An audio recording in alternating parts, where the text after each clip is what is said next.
The roan mare stood in the middle of the dusty trail with blood streaking down her flank, and her reins dragging through the dirt.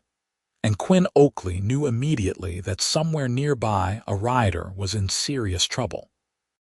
He pulled his own horse to a halt, dismounting slowly as he approached the trembling animal.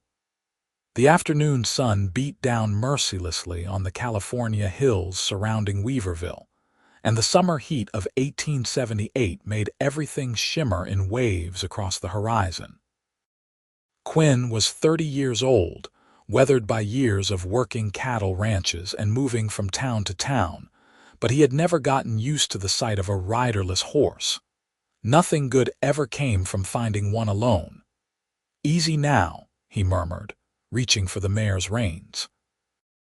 The horse shied away initially, eyes rolling white with fear, but Quinn's gentle persistence eventually won out. He ran his hands along her neck and shoulders, checking for injuries. The blood on her flank appeared superficial, likely from branches or brush, but the saddle sat askew and the stirrups hung at odd angles. Someone had been thrown, and recently. Quinn looked back along the trail, studying the ground with practiced eyes. The mare's tracks came from the east, where Willow Creek cut through a small valley before winding up into the foothills.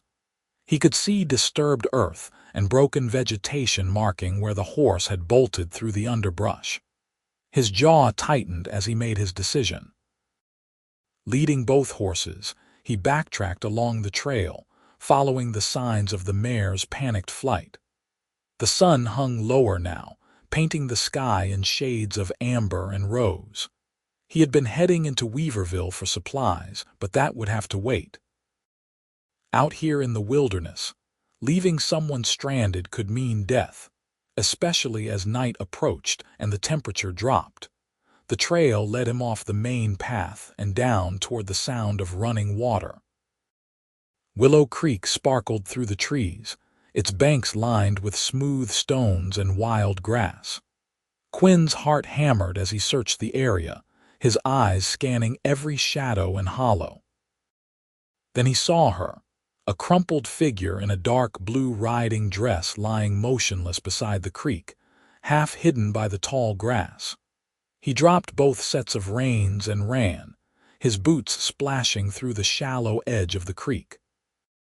When he reached her, he fell to his knees, his hands hovering over her body as he tried to assess the damage without moving her.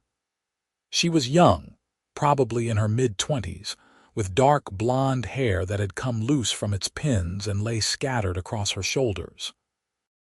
Blood matted the hair on the left side of her head, and her face was pale as moonlight.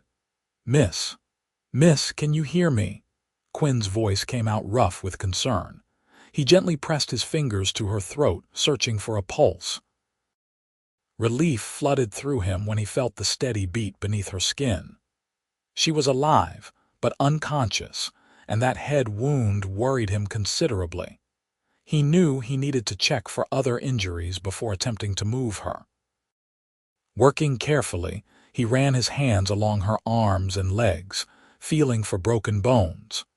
Her left wrist was swollen, possibly sprained or fractured, and she would likely have bruises everywhere, but nothing seemed immediately life-threatening beyond the head injury.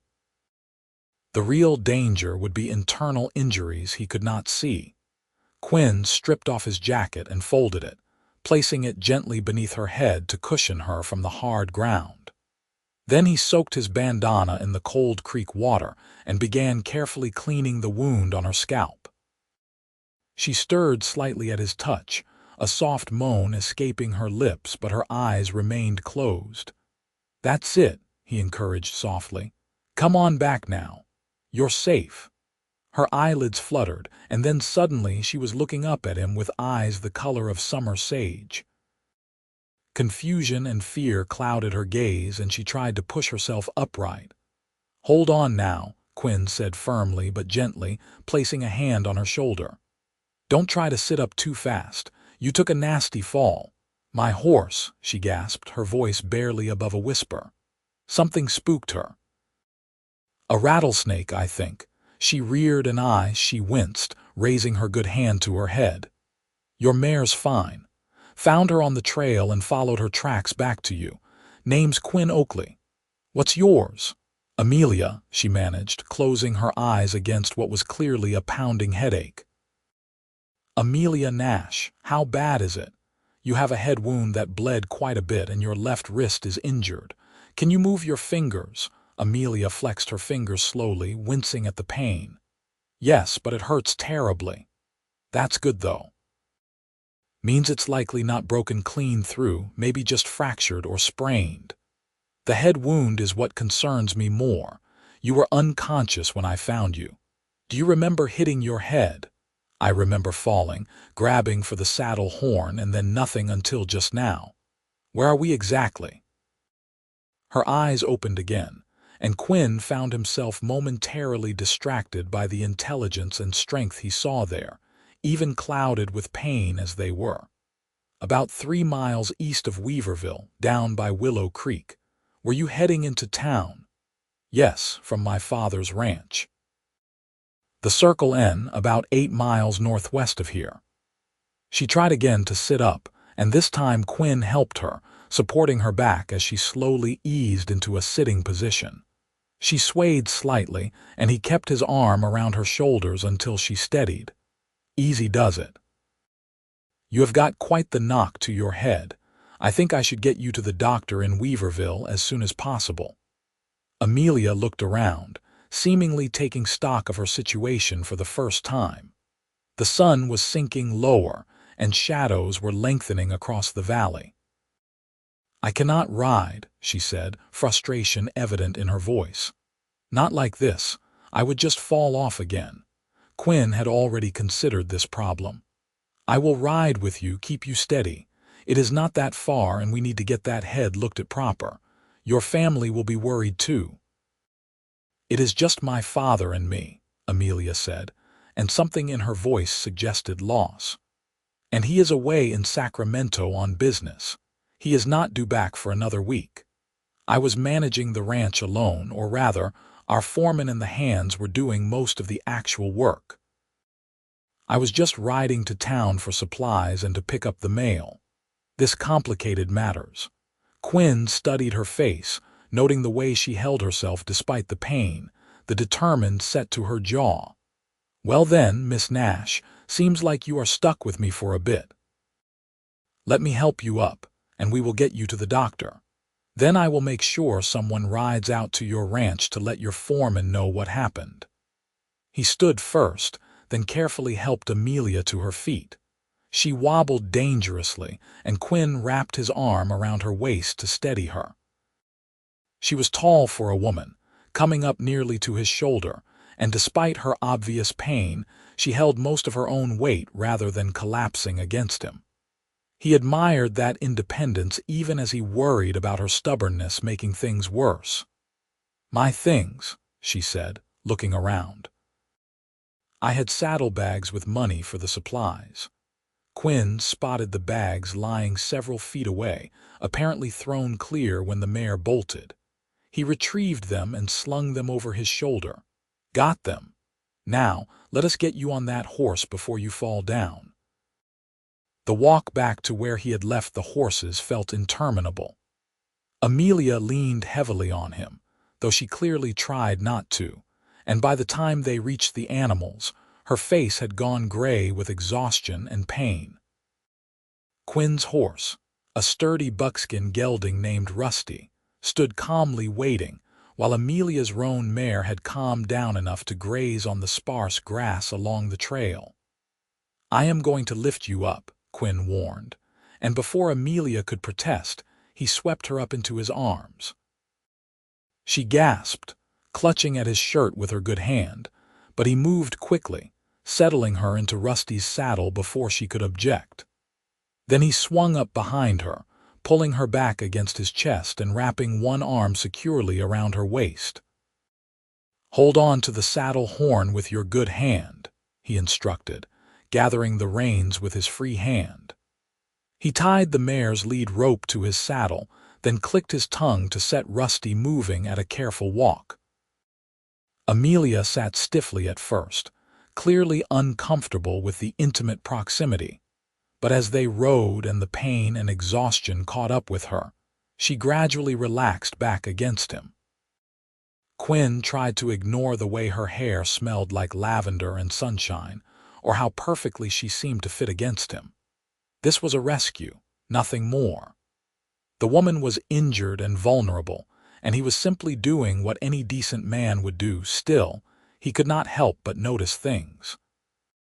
The elegant curve of her neck, the delicate strength in her capable hands, the way she bore pain without complaint, even though he could feel the trembling in her body.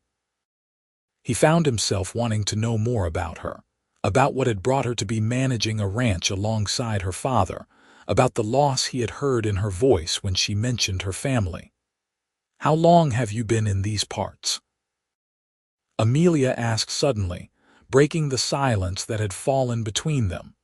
Her voice was weaker now, and Quinn worried she might pass out again. "About 6 months," he replied, partly to answer her question and partly to keep her talking and alert. "I have been working at the Double R Ranch, running cattle and breaking horses. What about you? Born and raised here?" "No, we came from Missouri 5 years ago after my mother passed. My father wanted a fresh start, somewhere new where everything did not remind him of her. We bought the Circle N from a man who wanted to return east. It has been hard work, but good work.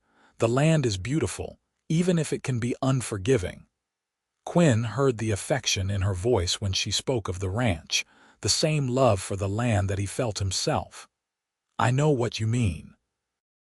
There is something about this country that gets into your blood. The mountains, the big sky, the way everything feels wild and free." "Exactly," Amelia said, and he felt some of the tension leave her body. "Most people do not understand. They see the hardship and danger and wonder why anyone would choose this life. But there is nowhere else I would rather be." They rode in companionable silence for a while, the horses' hooves clopping steadily along the packed earth of the trail. The sun had nearly set now, painting the sky in brilliant streaks of orange and purple. Stars were beginning to appear in the darkening eastern sky, and the air grew cooler. Quinn felt Amelia shiver, and realized she must be getting cold in just her riding dress, which was torn and dusty from the fall. He wished he had not used his jacket to cushion her head, but at least she had needed it for that.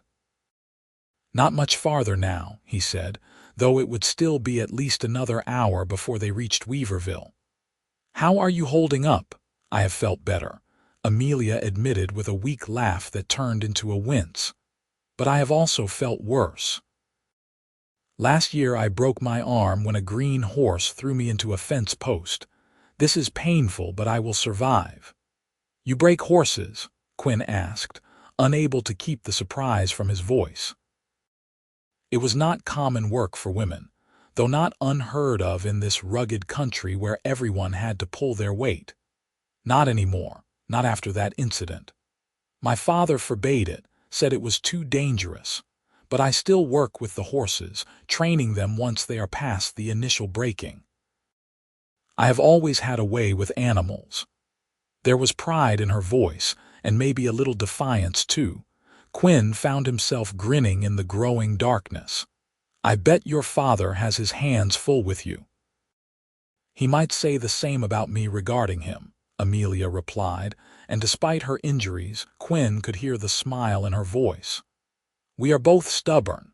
It is a family trait." They continued talking as they rode, their conversation flowing naturally from topic to topic.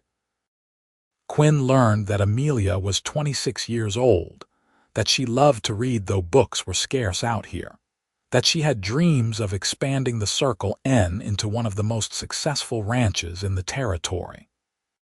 She learned that Quinn had been born in Texas, that he had lost his own parents to fever when he was 18, that he had spent the last 12 years drifting from place to place, never quite finding somewhere that felt like home. "Why did you stay in Weaverville then?" Amelia asked. If you have been drifting all this time, what made you stop here? Quinn considered the question, unsure how to put his feelings into words. I guess I got tired of running, he said finally, and something about this place felt different. Like maybe I could put down roots here, build something lasting. I have been saving my wages, thinking about maybe buying some land of my own someday, starting a small ranch. That is a good dream, Amelia said softly. Land is freedom out here. It is security and purpose all wrapped together. By the time the lights of Weaverville came into view, Amelia was struggling to stay conscious. Her head had dropped back against Quinn's shoulder, and her breathing had become shallow and irregular. Quinn urged Rusty into a faster walk, making for the doctor's office on Main Street as quickly as he dared without jostling his injured passenger too much. The town was quiet in the evening darkness, most folks already home for supper or gathered in the saloon. Quinn pulled up in front of a neat white building with a sign reading Dr. Samuel Hartwell, physician, and carefully dismounted, then lifted Amelia down from the saddle. She roused slightly at the movement, her eyes opening to slits. "We are here," Quinn told her gently. "Doctor's office. Just hold on a little longer." He carried her up the steps and kicked at the door since his hands were full. After a moment, it swung open to reveal a gray-haired man in his 50s, his shirt sleeves rolled up and spectacles perched on his nose. "I have an injured woman," Quinn said without preamble. "Thrown from her horse, head wound and possibly a broken wrist. She has been in and out of consciousness." Dr. Hartwell's expression shifted immediately from curiosity to professional concern. "Bring her in, quickly. Put her on the examination table." He led the way into a clean, well-lit room that smelled of carbolic acid and antiseptic. Quinn laid Amelia down as gently as he could on the leather-covered table. Her eyes had closed again, and her face was pale as paper. The doctor immediately began his examination, checking her pupils, feeling the wound on her head, testing her responses. "You did right bringing her straight here," Dr. Hartwell said as he worked. "Head injuries are nothing to take lightly. How long was she unconscious when you found her?" "I do not know exactly. Could have been minutes or longer. I found her horse wandering loose, followed the trail back, and found her by the creek." "And you are," the doctor glanced up briefly, "Quinn Oakley. I work at the Double R. She is Amelia Nash from the Circle and Ranch." Recognition flickered across the doctor's face. "Ah, yes, Thomas Nash's daughter. I have met her a few times. Strong-willed young woman. She will need that strength now." He continued his examination, cleaning the head wound more thoroughly than Quinn had been able to do. "The good news is that the skull does not appear fractured. The wound is not as bad as it looks. Scalp wounds just bleed heavily. The wrist is sprained, not broken. My main concern is concussion. She will need to be watched carefully for the next few days." "Her father is in Sacramento," Quinn said. "She mentioned a foreman at the ranch, but I do not know his name or how to contact him." Dr. Hartwell frowned. "That would be Jack Miller. Good man, but he has his hands full running the ranch. He cannot be watching over her day and night, and she should not be alone. A concussion can turn serious quickly if she gets worse. What about boarding her here in town?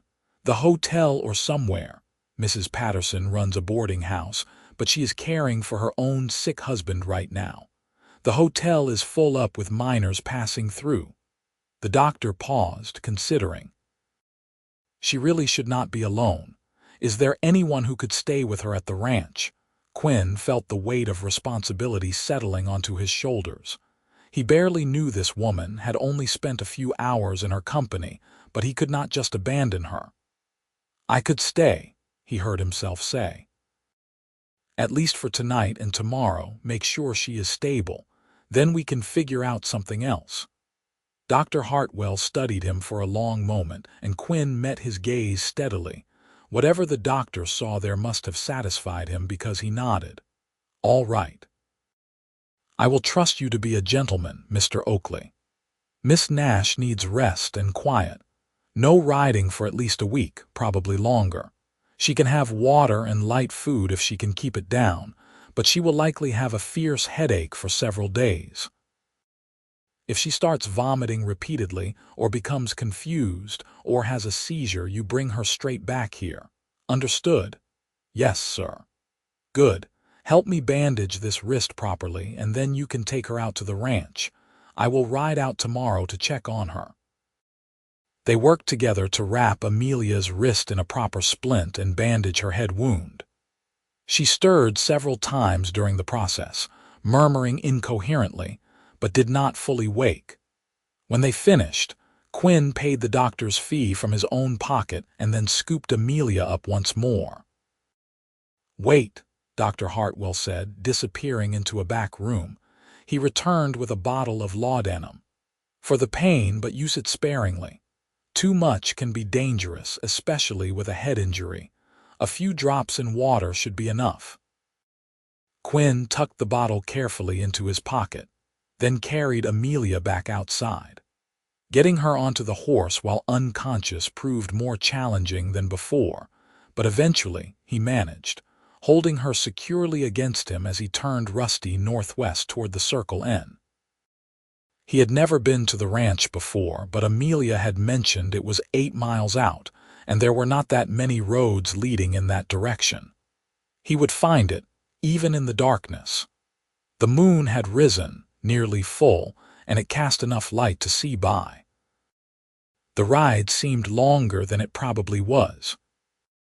Amelia remained unconscious, a dead weight in his arms, and Quinn found himself talking to her even though she could not hear him, telling her stories about horses he had known, places he had been, anything to fill the silence and convince himself she was going to be all right.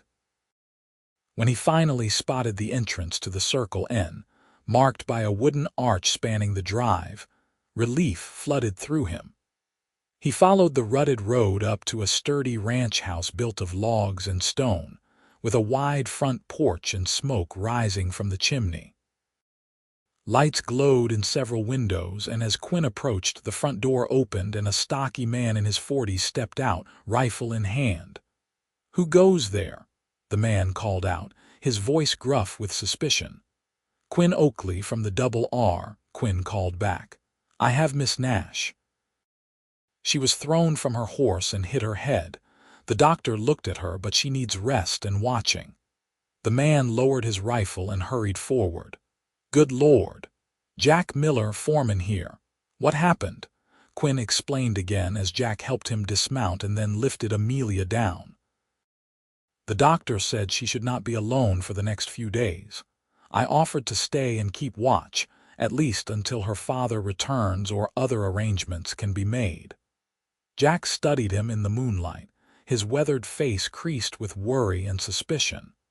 "You say you work at the Double R. I know Frank Richardson, the owner. He is a good man. You are one of his hands." "Yes, sir. Been working there since spring. Frank can vouch for me if you need." After a long moment, Jack nodded. "All right, let us get her inside. Rosa." He called toward the house, and a Mexican woman appeared in the doorway, her dark eyes widening at the sight of Amelia unconscious in Jack's arms.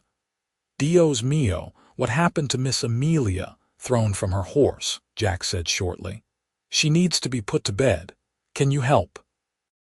Rosa nodded quickly, leading the way into the house. Quinn followed, feeling awkward now that they had arrived. The inside of the ranch house was comfortable and well kept, with braided rugs on the wooden floors and curtains at the windows. Rosa led them to a bedroom at the back of the house, where she pulled back the covers on a brass bed. Jack laid Amelia down gently, and Rosa immediately began unlacing her boots and removing them. "I will tend to her now," Rosa said firmly. "You men out. I will get her into a nightgown and cleaned up proper." Quinn and Jack retreated to the main room, where a fire crackled in a large stone fireplace. Jack gestured toward a chair and Quinn sat, suddenly aware of how exhausted he was. It had been a long day, and the sun had not even been down when he found Amelia.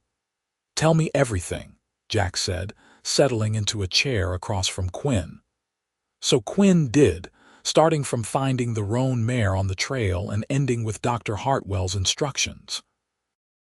Jack listened intently, his rough features softening slightly as the story progressed. "You did a good thing bringing her in," Jack said when Quinn finished.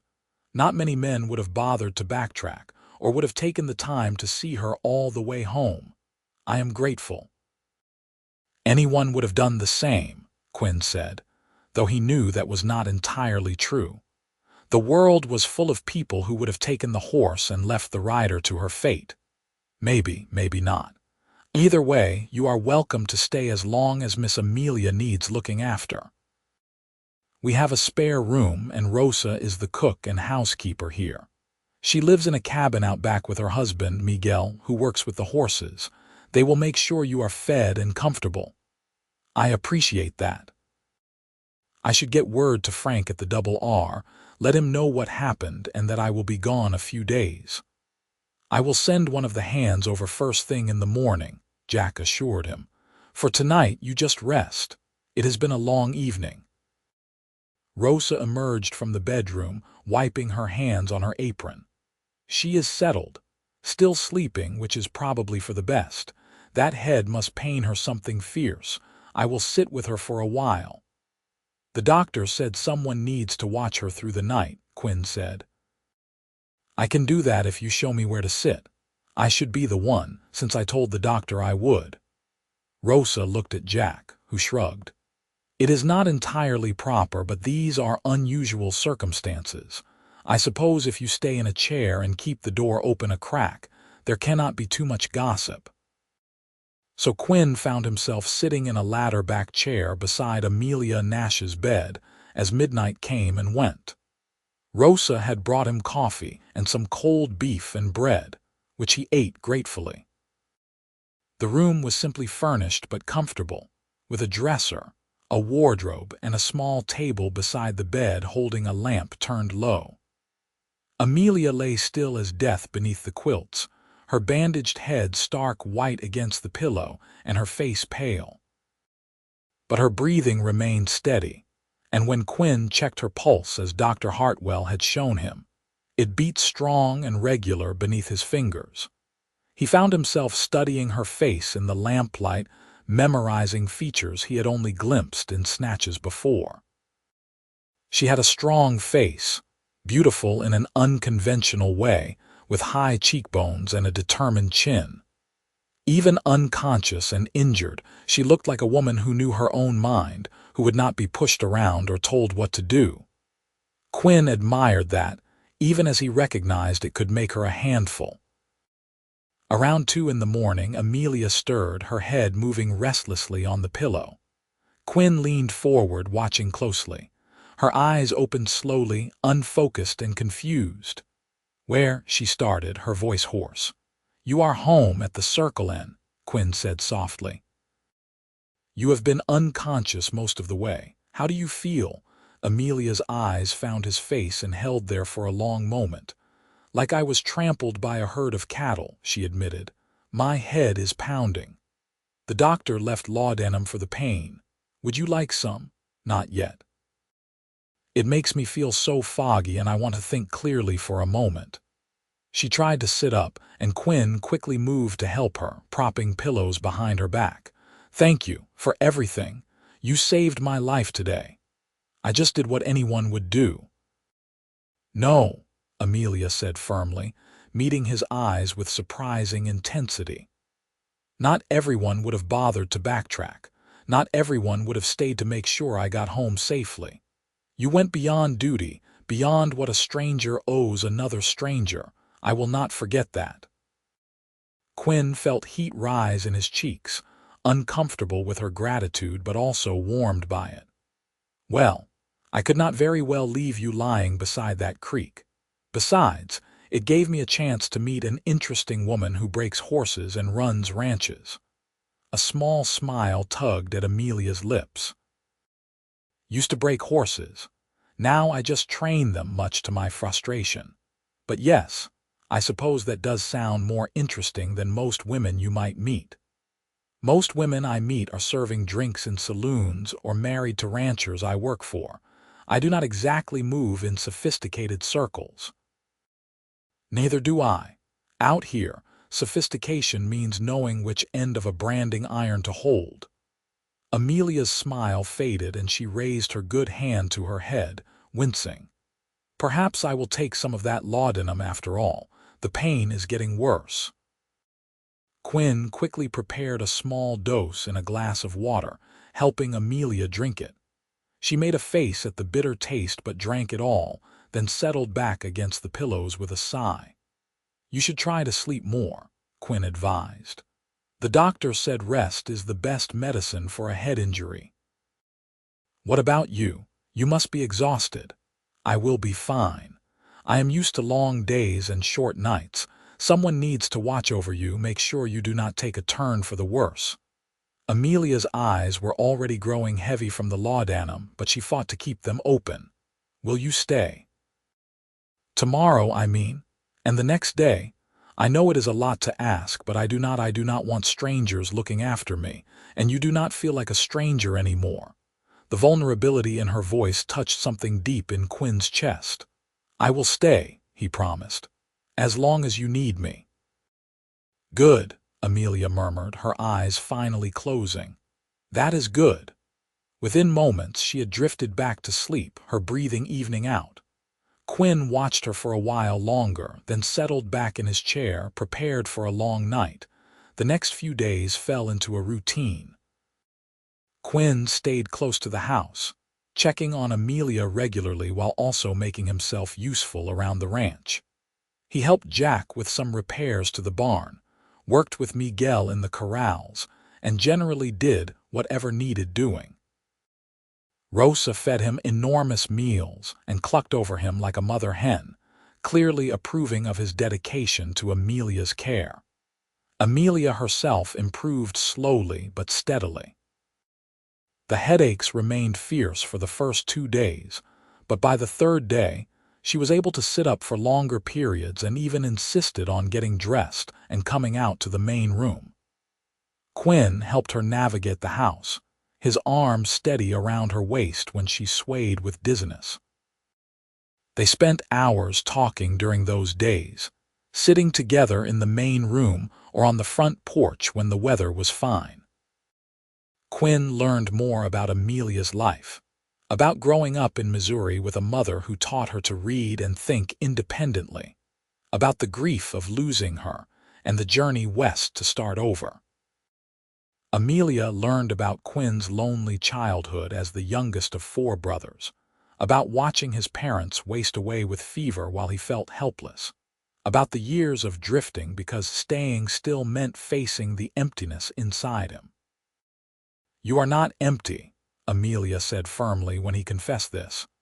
They were sitting on the porch as the sun set, painting the mountains in shades of gold and crimson. Lonely perhaps, but not empty. Empty people do not stop to help injured strangers. Empty people do not sit up all night making sure someone they barely know does not die in her sleep. Quinn looked at her, at the fierce certainty in her sage green eyes, and felt something shift in his chest. Maybe I was empty before, he said quietly, but not now. Not since finding you beside that creek. The air between them seemed to thicken with unspoken words. Amelia held his gaze, her lips parting slightly as if she wanted to say something, but then Rosa appeared with supper, and the moment passed. On the 4th day, Dr. Hartwell rode out to check on his patient. He examined Amelia thoroughly, asked her questions about her symptoms, and finally pronounced her on the mend. You were very lucky, he told her. Another few hours alone out there and things could have ended very differently. You can thank Mr. Oakley for that. I have thanked him, Amelia said, glancing at Quinn with a warmth that made his heart race. Many times, though I do not think words can really express what I owe him. Well, you are not out of the woods yet, the doctor warned. No riding for at least another week, and take it easy. No heavy work or anything that might jar that head. The headaches should continue to fade, but if they get worse or you have any other concerning symptoms, send for me immediately. After the doctor left, Amelia turned to Quinn with determination in her eyes. You have been here nearly a week now. I am sure Frank needs you back at the Double R, and I am well enough that I do not need constant watching anymore. Rosa and Jack can check on me. Quinn knew she was right, but the thought of leaving made his chest tight. In just a few days, he had grown accustomed to her company, to their long conversations and comfortable silences. He had grown accustomed to being needed, to having a purpose beyond just working cattle and breaking horses. More than that, he had to admit to himself, he had started to fall for Amelia Nash. I suppose you are right, he said slowly, but I want you to promise me something. If you need anything at all, you send word to the Double R. I will come. Amelia smiled, and it lit up her whole face. I promise. And Quinn, I want you to come back anyway, not just if I need something. I would like to see you again properly. Maybe when I am well enough you could take me riding. I want to show you the high pastures. They are beautiful this time of year. Joy and relief flooded through Quinn. I would like that very much. They stood there on the porch, the evening breeze carrying the scent of sage and wildflowers, and Quinn realized he was standing at a crossroads. He could leave tomorrow and return to his old life of drifting and solitude, or he could take a chance on something more, something real. Amelia, he said, taking a step closer. These past few days with you, they have meant more to me than I know how to say. I realize we have not known each other long, but I feel like I have known you forever, like I have been waiting to find you all my life. Amelia's eyes widened, and color rose in her cheeks. I feel the same way, she whispered. From the moment I woke up and saw you sitting beside my bed, watching over me, I felt safe in a way I have not felt since my mother died. You make me feel like I do not have to carry everything alone anymore. Quinn reached out slowly, giving her time to pull away if she wanted, and gently cupped her face in his hand. His thumb traced the line of her cheekbone, and she leaned into his touch like a flower turning toward the sun. I am not very good with words, he said. But I want you to know that I am not going anywhere, not really. I will go back to the Double R because that is where I work, but my heart is staying here with you if you will have it. Yes, Amelia breathed. Yes, I will have it, and you can have mine in return. Quinn leaned down and kissed her, gentle and careful because of her injuries, but full of all the emotion that had been building in him since the moment he found her beside the creek. Amelia's good hand came up to rest against his chest, over his racing heart, and she kissed him back with a sweetness that made his knees weak. When they finally pulled apart, both of them were breathing hard and grinning like fools. I guess I am courting you now, Quinn said, still holding her close. I should probably have asked your permission first. Amelia laughed, bright and joyful. Consider it granted, though my father might have something to say about it when he returns. When is he due back? Any day now. He said 2 weeks, and it has been nearly that long already. Some of the joy faded from Amelia's face, replaced by worry. He can be protective and particular about who I spend time with. Quinn understood her concern, but he was not about to back down now. Then I will just have to convince him that my intentions are honorable. Because they are, Amelia. I am not playing games here. I am 30 years old, and I have never felt this way about anyone. I want to court you properly, and if you will have me, I want to marry you someday. Tears sparkled in Amelia's eyes, but she was smiling. That is the most romantic thing anyone has ever said to me. Yes, Quinn Oakley. I want all of that too. They sealed it with another kiss, this one longer and deeper, and when Rosser rang the bell for supper, they walked inside hand in hand, neither willing to let go of the connection they had found.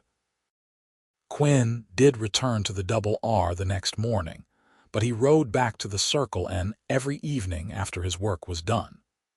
Frank Richardson proved understanding when Quinn explained the situation, and even gave him advice about courting Amelia. "That girl has a good head on her shoulders," Frank said. "Smart as a whip and twice as tough. Her father adores her, but he is also reasonable. If you can prove you are serious and capable of providing for her, he should come around." Thomas Nash returned from Sacramento 10 days after Amelia's accident, and Quinn made sure to be present at the Circle and that evening to meet him. He was a tall, distinguished man in his early 50s, with gray threading through his dark hair and keen blue eyes that seemed to see right through Quinn. "So you are the cowboy who saved my daughter's life," Thomas said, shaking Quinn's hand with a grip that was firm without being crushing. "Jack told me the whole story.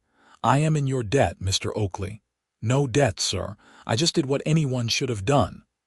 "But not everyone would have," Thomas replied, echoing his daughter's words. "Please sit. I want to hear everything from your perspective." They talked for hours that evening, with Amelia sitting beside Quinn on the sofa, her hand occasionally brushing his in a gesture of support. Quinn answered all of Thomas's questions honestly, not trying to make himself sound better than he was but also not downplaying his accomplishments and experience. He talked about his plans to save money and buy land, about his dream of having his own small ranch someday, about how meeting Amelia had made him want to put down roots and build something lasting. Thomas listened carefully, his expression unreadable. When Quinn finished, there was a long silence. Then Thomas stood and walked to the window, looking out at his land in the moonlight. "My daughter is the most precious thing in the world to me," he said finally. "After her mother died, Amelia became my reason for getting up in the morning, for pushing forward when everything felt hopeless. I want her to be happy, and I want her to be safe. Can you promise me both of those things?" Quinn stood as well, meeting the older man's eyes steadily. "I can promise that I will do everything in my power to make sure she is both happy and safe for the rest of her life. I love her, sir. I know it has only been a short time, but I love her with everything I am, and I want to spend the rest of my life proving that to her and to you." Thomas studied him for a long moment, then a slow smile spread across his face. "Well then, I suppose I should give you my blessing to court my daughter officially. And if things progress as I suspect they will, you should know that you will have my blessing for more than just courting." Relief and joy crashed through Quinn like a wave. He turned to see Amelia beaming at him, tears of happiness streaming down her face. He went to her and pulled her into his arms, holding her close while Thomas tactfully excused himself to check on something in the barn. "He likes you," Amelia said when they were alone. "I can tell." He would not have said what he said otherwise. "I like him too. I can see where you get your strength and determination." "And my stubbornness," Amelia teased, looking up at him with sparkling eyes, "especially your stubbornness." Quinn kissed her forehead, her nose, and finally her lips. "I love you, Amelia Nash. I should have said it before, but I am saying it now. I love you." "I love you too," Amelia whispered, "more than I knew I could love anyone." The summer of 1878 turned into fall, and Quinn's courtship of Amelia became the sweetest time of his life. He continued working at the Double R, but spent every free moment at the Circle N. Thomas welcomed him warmly, and Quinn began helping out around the ranch, earning his place there through hard work and dedication. He and Amelia rode together through the high pastures she had promised to show him, and the beauty of the golden hills dotted with oak trees and wildflowers took his breath away. They talked about everything under the sun, learning each other's quirks and preferences, their hopes and fears. Quinn learned that Amelia sang when she was happy, that she had a wicked sense of humor hidden beneath her serious exterior, that she loved thunderstorms and hated mice. Amelia learned that Quinn was gentle with animals and children, but fierce when protecting those he loved, that he had a gift for working with difficult horses, that he dreamed of building a house with his own hands someday. She learned that he was thoughtful and patient, that he listened when she talked about her ideas for expanding the ranch, that he treated her as an equal partner rather than as something fragile to be protected. By the time the first snow fell in the mountains in November, Quinn knew he could not wait any longer. He rode into Weaverville and used a significant portion of his savings to buy a ring, a simple gold band with a small diamond that the jeweler assured him was of good quality. Then he asked Thomas formally for Amelia's hand in marriage. "I was wondering when you would get around to asking," Thomas said with a grin. "Of course you have my blessing. You have more than proven yourself, Quinn. I could not ask for a better man for my daughter." Quinn planned to propose on Thanksgiving when the ranch would be decorated and festive. But as it turned out, Amelia had other ideas. The day before Thanksgiving, she dragged him out to the barn with a mysterious smile, claiming she wanted to show him something. "What is this about?" Quinn asked as she led him to an empty stall at the end of the barn. "Close your eyes," Amelia commanded. Quinn obeyed, though he felt foolish standing there in the dim barn with his eyes closed. He heard rustling and movement, and then Amelia took his hand. "All right, open them." Quinn opened his eyes and found himself looking at a beautiful paint mare, black and white with intelligent dark eyes. "She is gorgeous," he said, confused, "but I do not understand." "She is yours," Amelia said softly. "Well, ours really. My father and I bought her for you. Consider it an early wedding present, assuming you are going to propose soon because I am getting tired of waiting." Quinn laughed, pulling the ring box from his pocket. "As a matter of fact, I was going to propose tomorrow. But since you have spoiled the surprise, I suppose I might as well do it now." He dropped to one knee in the hay, looking up at the woman who had changed his life. "Amelia Nash, from the moment I found you beside that creek, my life has had meaning and purpose. You have given me a home, a future, and a love I never dared hope for. Will you marry me and make me the happiest man alive?" Amelia was crying and laughing at the same time, pulling him to his feet even as she said, "Yes, yes, 1,000 times yes." She threw her arms around his neck and kissed him thoroughly, and Quinn had to brace himself against the stall door to keep from falling over. When they finally came up for air, they were both grinning like idiots. Quinn slipped the ring onto Amelia's finger and she held it up to catch the light filtering through the barn. "It is perfect," she said. "You are perfect. I love you so much. I love you too. More than words can say." They decided on a spring wedding, giving them time to plan and prepare. Quinn gave notice at the Double R, though Frank insisted on giving him a generous bonus and offering to sell Quinn some prime breeding cattle at a discount as a wedding present. Thomas offered Quinn a full partnership in the Circle N, making him not just a hand but a co-owner of the ranch. "I built this place for Amelia," Thomas explained. "But I am getting older, and I want to know the ranch will be in good hands when I am gone. You have proven yourself capable and dedicated, and more importantly, you love my daughter with the kind of devotion that cannot be faked. The Circle N should belong to both of you." Quinn was overwhelmed by the generosity and trust Thomas showed him. "I do not know what to say, sir. Thank you does not seem like enough. Just take care of my daughter and help make this ranch thrive. That is all the thanks I need." The winter passed in a flurry of planning and preparation. Amelia and Rosa sewed a wedding dress together. creating something simple but beautiful that suited Amelia's practical nature. Quinn and Miguel built new furniture for the room that would become Quinn and Amelia's bedroom, fashioning a beautiful oak bed frame and matching dresser. Thomas commissioned a carpenter in Weaverville to build cabinets for the kitchen, and a new dining table large enough for the family they all hoped would come. On a bright April morning in 1879, Quinn Oakley and Amelia Nash were married in Weaverville's small church, with the whole town in attendance. Amelia was radiant in her wedding dress, her dark blonde hair styled elegantly, and her eyes glowing with happiness.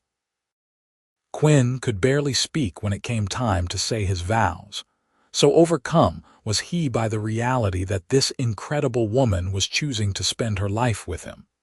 They held the reception at the Circle Inn, with tables set up in the yard and food enough to feed an army. Frank Richardson made a toast wishing them joy and prosperity, and Thomas welcomed Quinn officially into the family with a heartfelt speech that left hardly a dry eye in the house. That night, after all the guests had gone home and the ranch had settled into quiet, Quinn carried Amelia over the threshold of their bedroom. He set her down gently, and they stood there for a moment, just looking at each other in the lamplight. "We did it," Amelia said softly. "We are married." "Best decision I ever made," Quinn replied, pulling her close. "Finding you beside that creek was the luckiest moment of my life. Maybe it was not luck, maybe it was fate, maybe we were always meant to find each other one way or another." Quinn kissed her, slow and sweet and full of promise. "I like that idea. Fate brought us together, and now nothing will ever tear us apart." They consummated their marriage that night with tenderness and passion, learning each other in new ways and sealing their commitment with their bodies as well as their hearts. Afterwards, they lay tangled together in the moonlight streaming through the window, talking quietly about their future. "I want children," Amelia said, her head resting on Quinn's chest. "At least 3 or 4. I want this house filled with laughter and love." "So do I," Quinn agreed, running his fingers through her hair. "I want to give them the family I never really had, a place where they feel safe and loved and free to be themselves." "We will," Amelia assured him. "Together we can build something wonderful," and they did. Over the next few years, Quinn and Amelia worked side by side to make the Circle Inn one of the most successful ranches in Northern California. They expanded their herd, bought more land, and built a reputation for quality cattle and well-trained horses. Thomas stepped back gradually, content to let the younger generation run things while he offered advice and wisdom. In the spring of 1880, Amelia gave birth to their first child, a healthy baby boy they named Joshua Thomas Oakley. Quinn was terrified during the birth, pacing the main room while Rosa and the midwife attended to Amelia. But when he finally held his son in his arms, all the fear melted away into overwhelming love and gratitude. "He is perfect," Quinn whispered, tracing the baby's tiny features with his finger. "Just like his mother. He has your eyes," Amelia said from the bed, tired but glowing with happiness, "and your stubborn chin." Joshua was followed 2 years later by a daughter they named Sarah Rose, who had her mother's sage green eyes and sunny disposition. Then came another son, Michael, and finally twin girls, Emma and Elizabeth, who kept everyone on their toes with their mischievous antics. Quinn built the house he had always dreamed of, a beautiful 2-story structure with plenty of room for their growing family. He built it with his own hands over the course of 2 years, with help from Thomas, Jack, Miguel, and some of the ranch hands. When it was finished, they had a celebration and moved in all together, Thomas included. The years passed in a blur of joy and occasional hardship, as ranch life always brought challenges. They weathered droughts and harsh winters, dealt with cattle thieves and disease, celebrated births and mourned deaths. Thomas passed away peacefully in his sleep in 1889, at the age of 62, having lived long enough to see all 5 of his grandchildren born and thriving. Through it all, Quinn and Amelia's love only grew stronger. They had disagreements and arguments, as any couple did, but they always worked through them together. Quinn never forgot how lucky he was to have found Amelia, and he made sure she knew every day how much he loved her. On their 25th wedding anniversary in 1904, their children threw them a surprise party at the ranch. Joshua was 24 now and married himself, with a baby on the way. Sarah was 22 and engaged to a young lawyer from Weaverville. Michael was 19 and attending agricultural college, planning to return and help run the ranch. The twins, Emma and Elizabeth, were 17 and full of dreams about the future. Quinn stood on the porch of the house he had built, watching his family laugh and celebrate, and felt a sense of completeness he had never imagined possible. Amelia came to stand beside him, still beautiful at 52, her hair now streaked with silver but her eyes still that same captivating sage green. "What are you thinking about?" she asked, slipping her hand into his. "About how different my life might have been if I had not found your horse wandering on that trail 26 years ago. About how close I came to missing all of this." Amelia leaned against him, resting her head on his shoulder. "But you did find her. You backtracked and found me hurt beside the creek, and you saved my life. Everything else grew from that one moment of kindness." "It was not just kindness," Quinn said, wrapping his arm around her. "Even then, before I knew you, I felt compelled to find you. Like some part of me recognized that my whole future was lying beside that creek, waiting for me to discover it." "That is the most romantic thing you have ever said to me," Amelia murmured, tilting her face up for a kiss. "And you have said a lot of romantic things over the years." Quinn kissed her, still feeling the same spark he had felt the first time their lips met on the porch of the ranch house all those years ago. "I love you, Amelia. Today, tomorrow, and for whatever time we have left. You are my home, my heart, my everything." "And you are mine," Amelia replied. "My rescuer, my partner, my great love. I could not have asked for a better life than the one we have built together."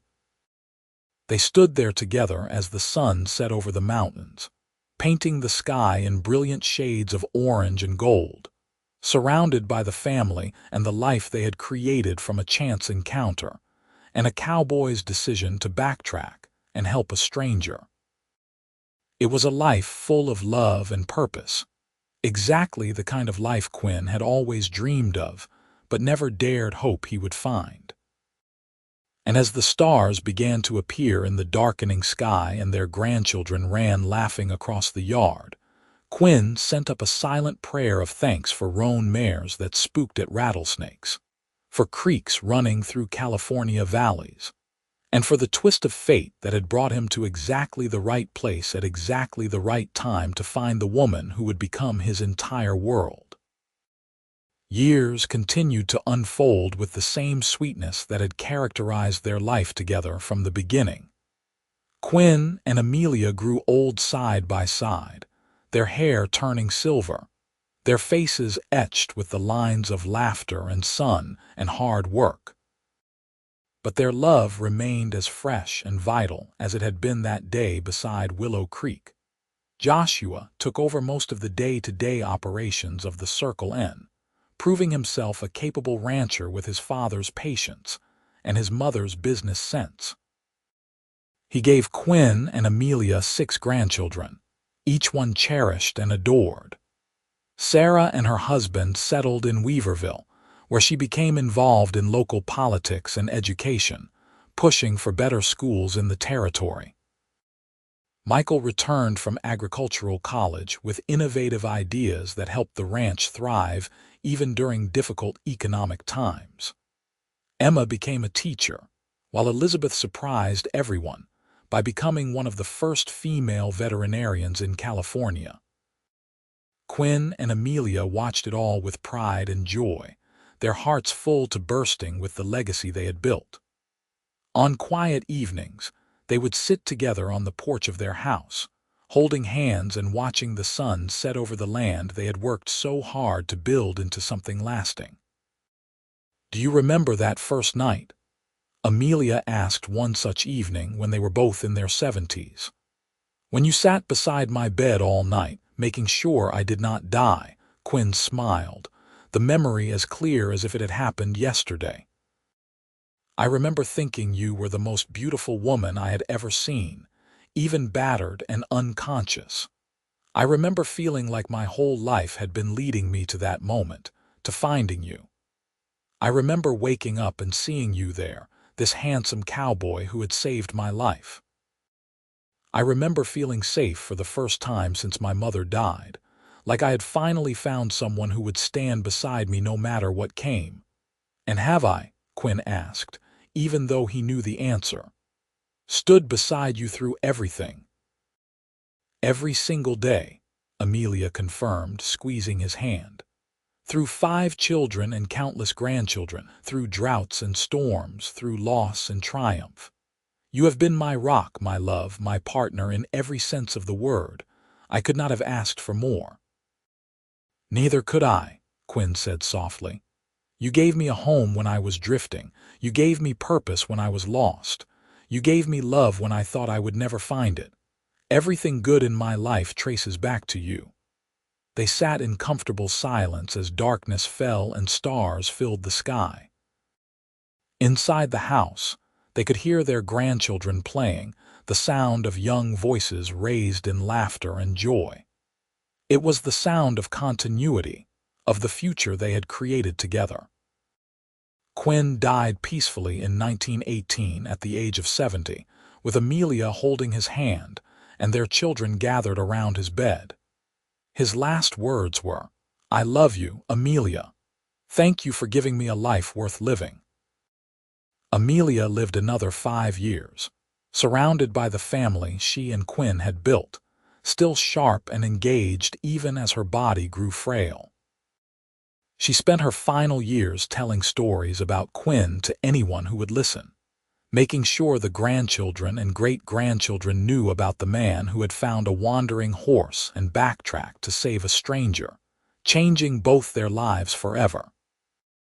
When she died in 1923, at the age of 71, she was laid to rest beside Quinn in the cemetery outside Weaverville.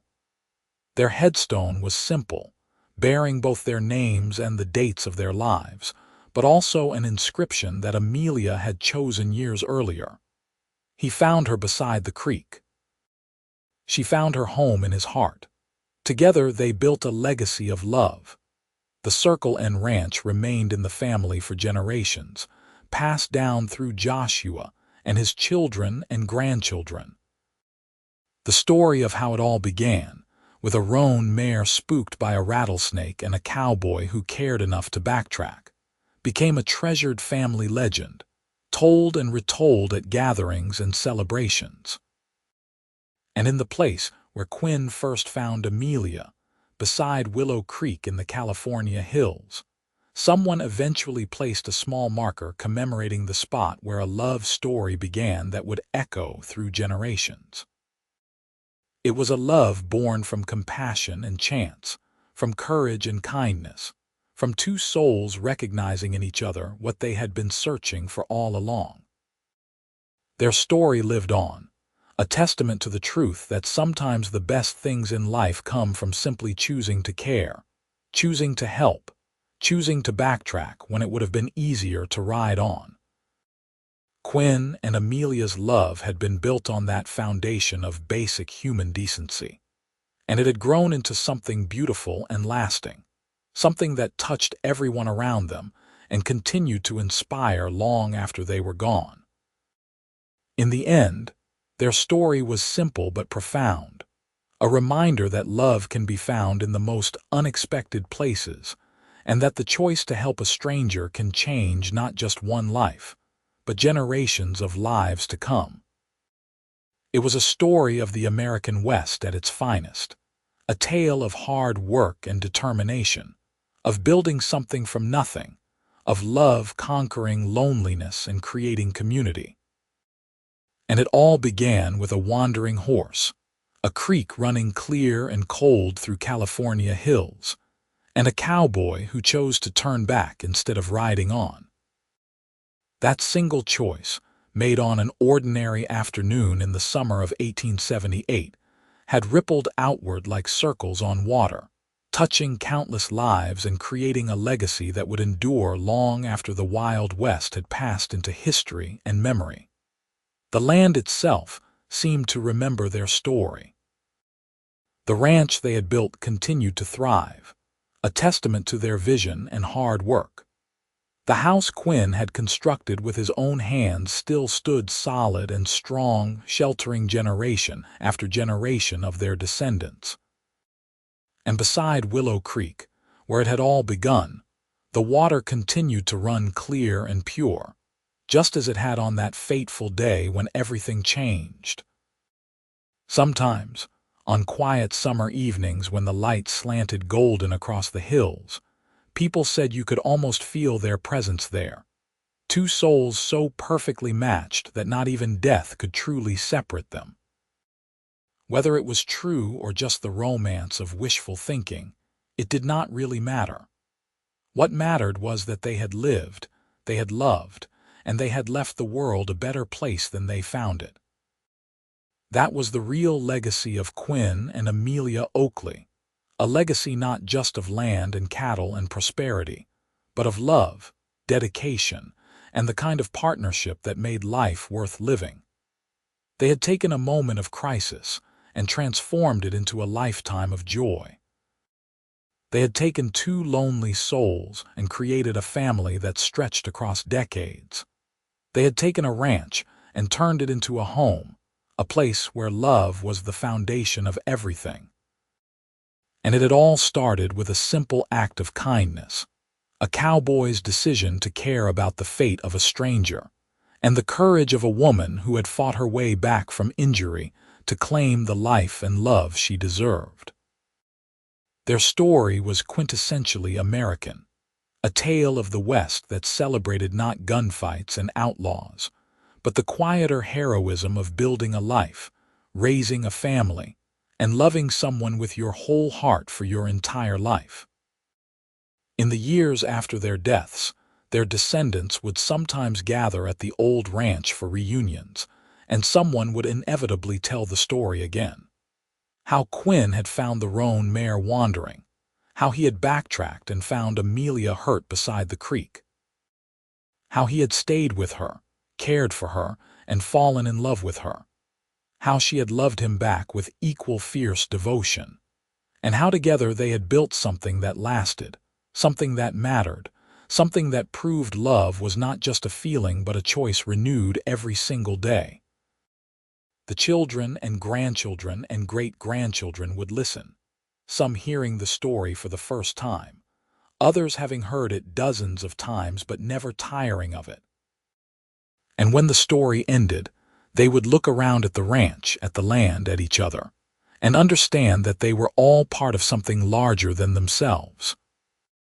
They were the living legacy of Quinn and Amelia's love, the proof that one moment of compassion could echo through time and create beauty that endured. As the sun set over the California hills on those reunion evenings, painting the sky in the same brilliant colors that Quinn and Amelia had watched together for so many years, the family would raise their glasses in a toast. To Quinn and Amelia, to love that lasts. To the cowboy who backtracked. To the woman who survived. To the life they built together and the legacy they left behind. And somewhere, in the whisper of wind through the grass and the gentle murmur of Willow Creek and the settling sounds of the old ranch house, it almost seemed like Quinn and Amelia were there too, watching over the family they had created, still together as they had always been, still in love as they would always be. Two souls bound together by a chance encounter and a lifetime of devotion. Their story had come full circle, from that desperate moment beside the creek to a legacy that would endure for generations. It was a love story for the ages, set against the backdrop of the American West, a reminder that the greatest adventures are not always about gunfights and gold rushes, but about finding the person who makes you whole and building a life with them that matters. Quinn Oakley had been a drifter looking for a home. Amelia Nash had been a woman alone, injured and vulnerable. Together, they had become something greater than either of them could have been separately. They had become partners, lovers, best friends, and the foundation of a family that would carry their names and their values forward into a future they could barely have imagined. And it had all begun with a wandering horse, a cowboy's compassion, and a woman's courage. Three simple things that, combined, had created a love story that would never be forgotten, a testament to the enduring power of kindness, dedication, and the kind of love that only grows stronger with time. As the stars emerged in the darkening sky over the circle and ranch, shining down on the land that Quinn and Amelia had loved so much, their story lived on in the hearts of everyone who knew it. And it would continue to live on, passed down through the generations, a reminder that true love is not found but built, day by day, choice by choice, through all the joys and sorrows that life brings. Quinn and Amelia Oakley had lived fully, loved deeply, and left behind a legacy that would endure as long as there were people to remember their story and draw inspiration from it. In the end, what more could anyone ask for than that? To have lived, to have loved, and to be remembered not for wealth or fame, but for the quiet heroism of a life well lived and a love that never wavered. That was their gift to the world, and it was more precious than all the gold in California.